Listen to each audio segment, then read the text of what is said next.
να σας πω ότι είμαστε στην πολύ ευχάριστη θέση να ενημερώσουμε το Δημοτικό Συμβούλιο αλλά και τους πολίτες του Δήμου Άργους Μυκηνών ότι ένα από τα πιο εμβληματικά κτίρια του Δήμου, η νεοκλασική αγορά του Άργους, εντάχθηκε μόλις προχθές στο πρόγραμμα Διατηρώ κτηρίων, Διατηρώ λέγεται το πρόγραμμα, των κτηρίων που αφορά κτίρια του δημοσίου τομέα.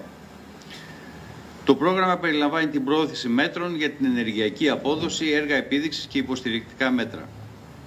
Πρέπει να αναφέρουμε ότι στο πρόγραμμα αυτό έχουν ενταχθεί σε όλη την Ελλάδα μόνο 19 κτίρια, τα οποία όλα είναι ιδιαίτερα εμβληματικά.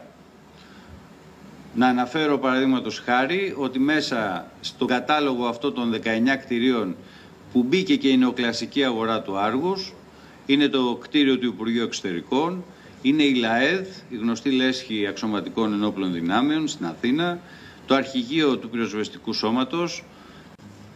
Παλέψαμε, προσπαθήσαμε, ένα αίτημα το οποίο αποτελεί ένα αίτημα στο διηνεκές εδώ και πάρα πολλά χρόνια, να μπορέσουμε να μας δοθεί η δυνατότητα να υποβάλουμε φάκελο και να χρηματοδοτηθούμε. Είναι ένα έργο το οποίο θα είναι περίπου 2.800.000.